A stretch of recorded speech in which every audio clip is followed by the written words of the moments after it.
Hello everyone, आज हम micro economics के शॉर्ट क्वेश्चन आंसर करने वाले हैं। तो फर्स्ट क्वेश्चन हमारा, what do you mean by the markup. तो मार्कअप से आप क्या समझते हो। तो मार्कअप क्या होता है, जो आपकी किसी चीज़ को बनाने की कॉस्ट है, प्लस में आप कुछ परसेंटेज किसी अमाउंट को उसमें प्लस करने के बाद जो आप सेलिंग प्राइस डिसाइड करते हो, उसको आप मार्कअप कहते हैं। मार्कअप का मेनली मतलब है कि देखो, आपको किसी चीज़ की बनाने की लागत 10 रुपये थी और उसमें आपने 2% अपना प्रॉफिट रखते हुए तब उसका सेलिंग प्राइस, फिर उस प्राइस को डिसाइड कर लेते हैं जिस पे आपको चीज़ बेचनी है। सभी यही करते हैं।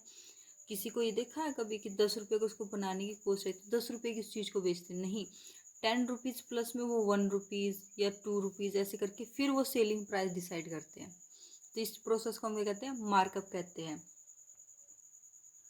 नेक्स्ट क्वेश्चन है आपका, what is non operative profit constraint. कि नॉन ऑपरेटिव प्रॉफिट कंस्ट्रेंट क्या होते हैं, जहाँ पर प्रॉफिट आपका ऑपरेट ही नहीं करता है। तो ये क्या होगा, अगर आप नॉन ऑपरेटिव प्रॉफिट कंस्ट्रेंट पर हो तो मतलब आपको प्रॉफिट इससे ज़्यादा चाहिए। नॉन ऑपरेटिव प्रॉफिट कंस्ट्रेंट की अगर ये लाइन, तो इससे ज़्यादा आपको प्रॉफिट चाहिए। ये प्रॉफिट वाली लाइन से नीचे आती है लाइन। नेक्स्ट क्वेश्चन है आपका, गोल क्या होते हैं सेल्स रिवेन्यू मैक्सिमाइजेशन के और प्रॉफिट मैक्सिमाइजेशन के। देखो, अगर हम सेल्स से रिवेन्यू मैक्सिमाइजेशन की बात करें तो उसमें गोल होता है जो फर्म का, ज़्यादा से ज़्यादा अपनी सेल्स को बढ़ाना, जितनी हो सके सेल्स को बढ़ाना और सेल्स से मिलने वाली रिवेन्यू को मैक्सिमाइज करना। जबकि प्रॉफिट मैक्सिमाइज का क्या गोल होता है, जो प्रोड्यूसर होता है अपने लाभ को अधिकतम करना, ज़्यादा से ज़्यादा प्रॉफिट कमाना, चाहे वो प्राइसेस को डबल करे या फिर कम क्वांटिटी में चीज़ों को बनाए। मार्केट में है, सभी को पता है कि इस चीज़ की डिमांड है मार्केट में, लेकिन 10 ही पीस दुकान पे रखना ताकि वो महंगे बिके और डिमांड की शॉर्टेज दिखे और दुनिया क्या करे, आसपास के लोग उसको जल्दी जल्दी परचेज करें। ठीक है, जैसे गर्मी है, गर्मी में अगर एसी की डिमांड बढ़ती है, लेकिन आप दुकान पे जाओ, दुकान पे 2 ही एसी, कहते कि मैडम 2 ही एसी आए हैं, तो फिर वो क्या करेगी, तो आप जल्दी ही परचेज कर लोगे चाहे वो महंगे हो। फिर आपको ये रहेगा कि कहीं और कोई परचेज करके लेके जाए, मेरे लिए ना बचे। तो इस तरह से क्या, वो अपने प्रॉफिट को मैक्सिमाइज। लेकिन सेल्स वालों क्या होता है, बहुत सारे एसी रखे होते, पूरी दुकान एसी की भरी होती, तो उनको क्या होता है, अपनी सेल्स को बढ़ाना होता है। ठीक है। नेक्स्ट है, what is the lump sum tax. तो लमसम टैक्स का क्या मतलब होता है, ये एक फिक्स टैक्स होता है। ये टैक्स एक फिक्स अमाउंट में लगाया जाता है। अगर ये आप पे 10% लगाएगा तो सभी पर ही 10% से लगाया जाएगा। लमसम टैक्स मेनली लेबर्स पे लगाया जाता है एक फिक्स अमाउंट से। नेक्स्ट है, equation of elasticity of substitution की इक्वेशन क्या है। ये आपकी इलास्टिसिटी ऑफ टेक्निकल सब्स्टिट्यूशन या फिर इलास्टिसिटी ऑफ सब्स्टिट्यूशन की इक्वेशन है। तो इसमें क्या होता है, ratio of the percentage change in the capital labour ratio and the percentage change in the marginal rate of technical substitute between labour and capital. ठीक है, इसको इलास्टिसिटी ऑफ सब्स्टिट्यूशन या फिर इलास्टिसिटी ऑफ टेक्निकल सब्स्टिट्यूशन दोनों word से use करते हैं। Main formula ये है आपको, अगर आपको ये याद हो, ये सब्स्टिट्यूशन का साइन है, इलास्टिसिटी ऑफ सब्स्टिट्यूशन का साइन है ये फॉर्मूला, या फिर आप जस्ट ये वाला कर सकते हो फॉर्मूला। ठीक है, percentage change in capital labour divide by percentage change in margin rate of technical substitution. अगर आपकी इलास्टिसिटी की वैल्यू ग्रेटर देन 1 आती है, ठीक है, सॉरी लेस देन 1 आती है, एक से कम आती है, तो क्या आपकी इन इलास्टिक सब्स्टिट्यूटेबिलिटी है। मतलब सब्स्टिट्यूटेबिलिटी का मतलब है कि कैपिटल लेबर में आप सब्स्टिट्यूट नहीं कर सकते। इन इलास्टिक इक्वल टू 1 है तो यूनिटरी है, और ग्रेटर देन 1 है तो इलास्टिक है। मतलब आप कैपिटल को लेबर की जगह, लेबर को कैपिटल की जगह यूज़ कर सकते हो। नेक्स्ट क्वेश्चन आपका, एडवर्टाइजिंग कॉस्ट क्या है। क्या एडवर्टाइजिंग कॉस्ट का क्या मतलब से क्या समझते हो, कि अपनी चीज़ों को बेचने के लिए, अपनी सेल्स को बढ़ाने के लिए, प्रोडक्ट को बाजार के हर कोने तक फैलाने के लिए क्या होता है, आप एडवर्टाइजमेंट करते हो। तो जो आप एडवर्टाइजमेंट करते हो तो उस पर भी तो कुछ ना कुछ खर्चा आता है। एडवर्टाइजमेंट करने से जो खर्चा आता है उसको हम कहते हैं एडवर्टाइजिंग कॉस्ट कहते हैं। कोई भी आप एग्जांपल डाल सकते हो इसमें। नेक्स्ट है, 3 फाइनेंशियल कंस्ट्रेंट क्या होते हैं। तो फर्स्ट कंस्ट्रेंट है हमारा ये डेब्ट रेशियो वाला, रेशियो ऑफ डेब्ट divide by total asset. Second constraint हमारा लिक्विडिटी रेशियो वाला, ratio of liquidity asset divide by total asset, मतलब टोटल से डिवाइड किया गया है। ठीक है। नेक्स्ट है हमारा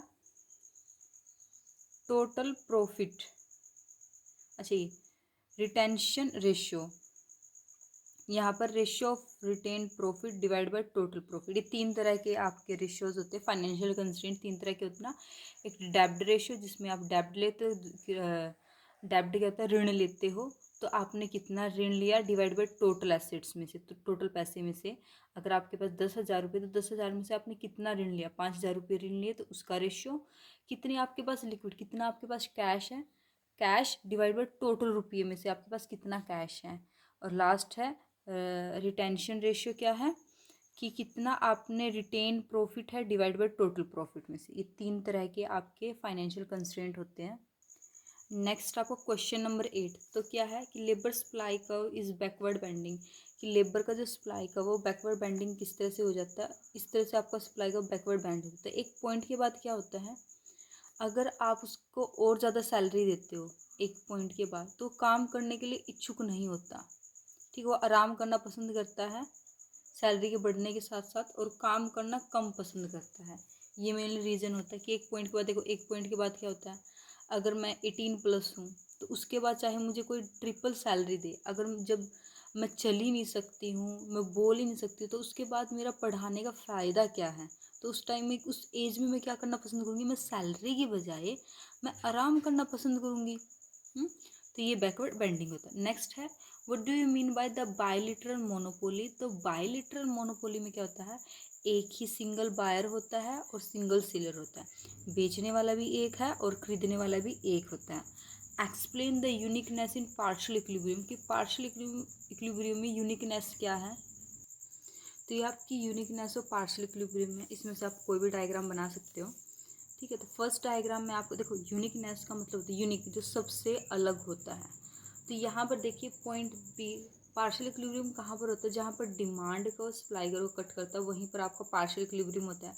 तो बी पॉइंट पर भी डिमांड को सप्लाई को कट कर रहा है, और ए पॉइंट पर भी डिमांड को और सप्लाई को एक दूसरे को टच करते हैं।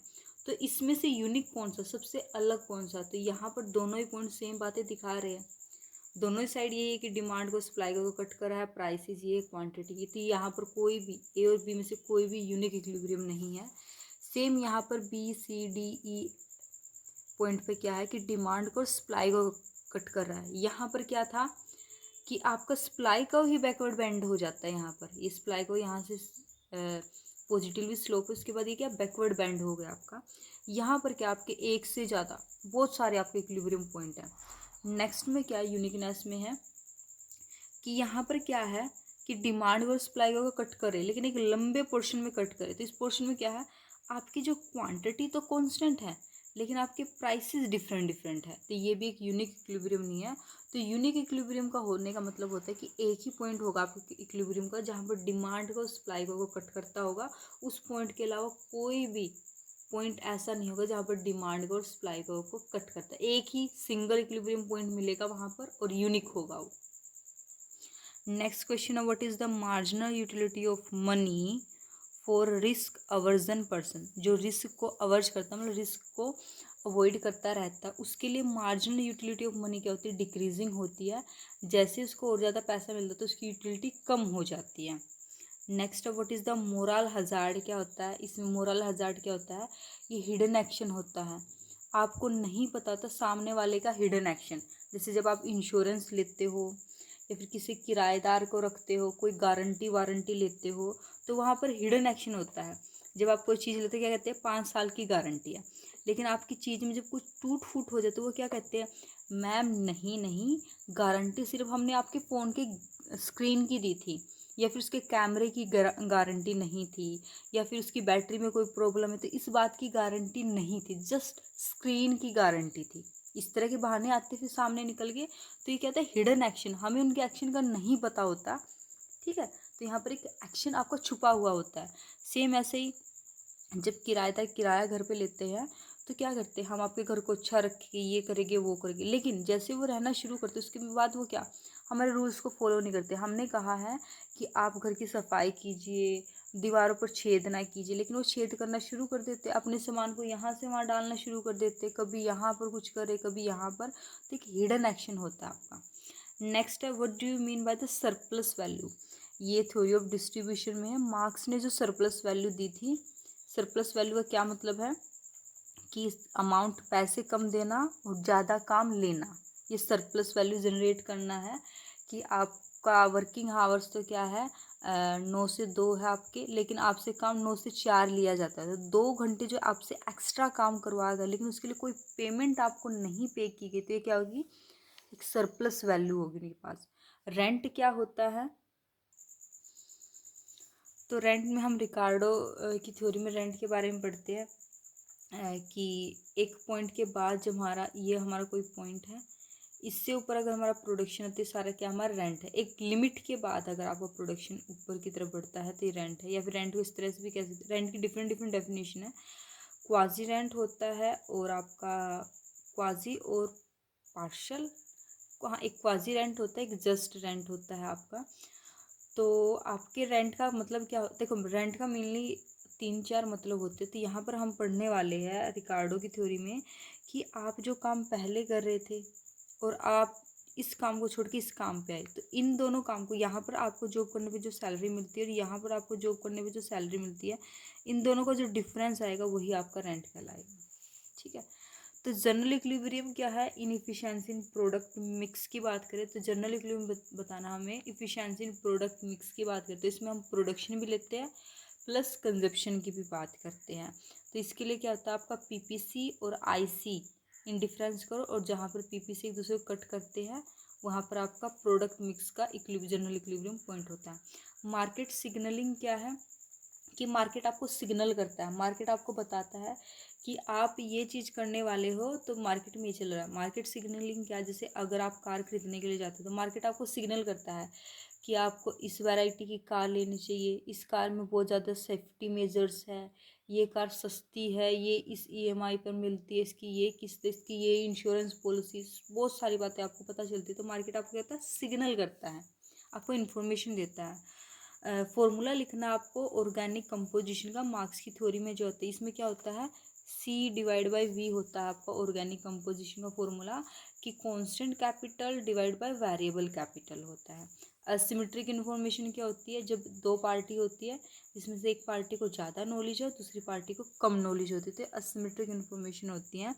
प्राइस लिमिट क्या है, ये बेन की थ्योरी है प्राइस लिमिट थ्योरी। इसमें हम क्या पढ़ते हैं कि क्या करते हैं प्रोड्यूसर जो पहले से फर्म मार्केट में है, पहले से मार्केट में अपना सामान बेच रही है, क्या करती है एक प्राइस की लिमिट सेट कर देती है, जिस लिमिट के कारण जो नई फर्म है वो बाजार में एंट्री नहीं कर पाती है, क्योंकि वो उस लिमिट पे प्राइस, अगर देखो नई फर्म भी आते साथ ही उनकी जैसे प्राइसेस पे सामान बेचना शुरू करे तो कोई नहीं खरीदने वाला, क्योंकि जो पहले वाली फर्म है उनका एक नाम होता है, उनकी एक ब्रांड वैल्यू होती है, इसलिए तो लिमिट प्राइस क्यों लगाया जाता है, ताकि नए जो हमारे राइवल्स है वो मार्केट में एंट्री ना कर सके। आज के लिए इतना ही, थैंक यू।